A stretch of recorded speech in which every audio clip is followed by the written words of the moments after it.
The periodic table of elements has not always looked the way it has today. That's right, Lauren. Long ago, a Russian chemist named Dmitry Mendeleev created the first periodic table. Wow! In his observations, Dmitry only discovered 63 elements, and he wrote their symbols, physical and chemical properties, and relative atomic mass of the elements on a card. He even arranged the elements in order of increasing atomic mass. He would start a new row each time he noticed that the chemical properties of the elements repeated.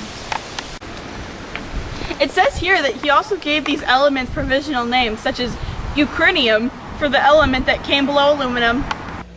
About 40 years after Mendeleev published his periodic table, an English chemist named Henry Moseley found a different physical basis for the arrangement of the elements. Moseley would use an X-ray spectra of 38 elements. He discovered that wavelengths of the lines in the spectra decreased in a regular manner as atomic mass increased. With further observation, Moseley realized that the special lines correlated to atomic number, not atomic mass. You know, the periodic table also consists of groups and periods.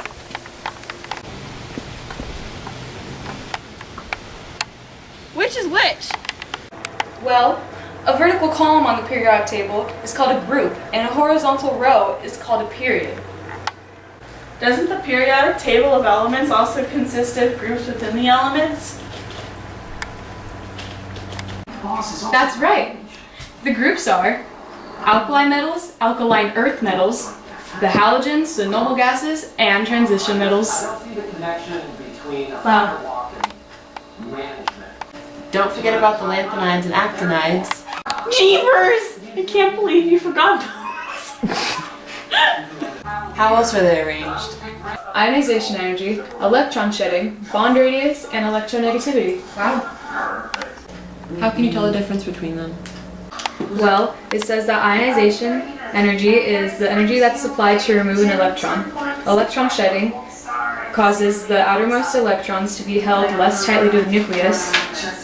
Bond radius is the length that is half the distance between the nuclei of two bonded atoms.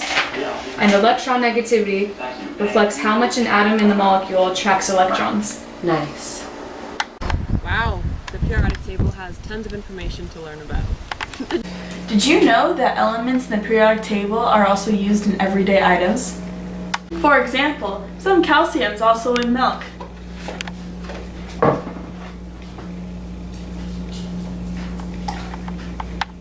Lead is also in the pencils that you write with. Aluminum is also in your aluminum foil.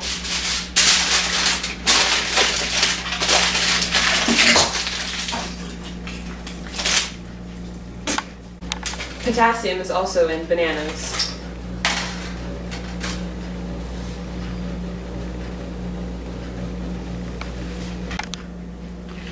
Iron is also in your frying pans. Silver is also in your candle holders. Sodium is also in salt.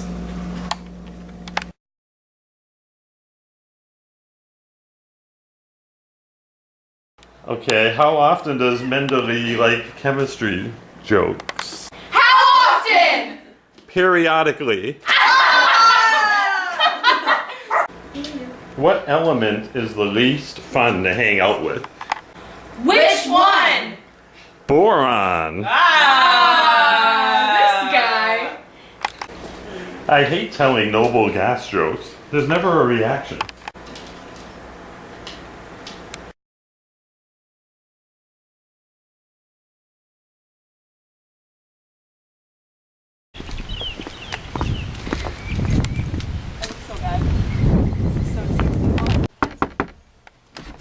Cancel my meeting, Drake. I have a very important meeting with Miss Vilchez today. Anyways. So, you know, the periodic table also consists of these things called groups and rows. Period! Well, how else are the elements arranged? Well, vertical columns on the periodic table are called groups, and horizontal rows are called periods. Wow, the periodic table has tons. Wow, the periodic table. Wow, the periodic table has tons of information to learn about. That's right! There is the halogens.